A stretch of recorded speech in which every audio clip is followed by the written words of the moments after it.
نعره تکبیر، نعره تکبیر، نعره تکبیر. مرگ به دموکراسی. این دموکراسی لعنتی از دنیای غرب آمده ما را بی خود کرده. چرا؟ ما به خود دین داریم، نظام داریم، آیین داریم. پیرو کدام کتاب است؟ کتاب الله. در کل زندگی خود قانونی خود قرار دادیم، تابع از اوستیم. عزت ما، حیثیت ما، مرتبه و افتخار ما کدام دین است؟ اسلام. کدام کتاب است؟ قرآن. پیروی از رسول الله را افتخار خود قرار میدیم. قد افلح المؤمنون الذين هم في صلاتهم خاشعون.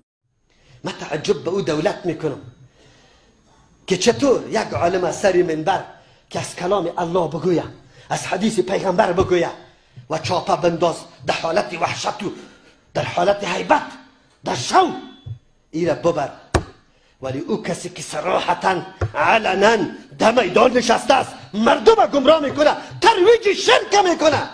حتی او اگر کسی او را بدان بگوید مانع میشه، شاید که همون نفر را ببری به خاطر که میگه مانع چیستی؟ آزادی شخصیستی. دموکراسی تحقق پیدا نمیکنه. به الله قسم مرز است. بدان مسلمانی و کفر دیلمین است. تو یک قدر نظام اسلام عقیده نداری، نظام کفری عقیده داری، تو مسلمان باقی میمانی. قدرت از کیست؟ سری هر کل شی قدرت کی داره؟ بگویه کی داره؟ از الله که در رحمان ذات دیگه کس است. اللهی که رحمان است، اللهی که قادر است، اللهی که علم محیط داره، او را نمیشناسه. ملت کدام طرف روان است؟ ملت چی میکنه؟ یک روز سوال نمیشه؟ در قبر نمیری؟ تو میمانی. کافر شدن گپ عادی نیست که کسی بگوید شاخ سبز بکنه که شاخ میشم.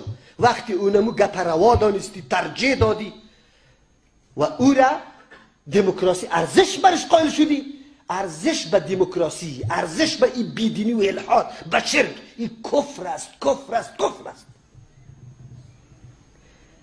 نگوی ارگانهای امنیتی که ما همیشه به حق هستیم. الله متعال از پیشتان سوال میکنه. در روز قیامت رفته نیستیم. این پاچایا و این دربارا و این حکومتا نخواد بمانه. روزگار تو در پیش الله رفته نیستی. سارنوال صاحب، قاضی صاحب، امنیت صاحب، والی صاحب، پارلمان صاحب. در پارلمان صدای چی بالا میشه؟ این مدارس کنترل شوه. مدارس لعنتی الله سری تو نمیشه که آواز بلند کنی که این فحاشی کنترل شوه، این دعوت به نصرانیت کنترل شوه، این قتل و قتال دست جمعی کنترل شوه، این قمار بازی کنترل شوه، این به دخترای خود تجاوز کنترل شوه، این لواطت کنترل شوه.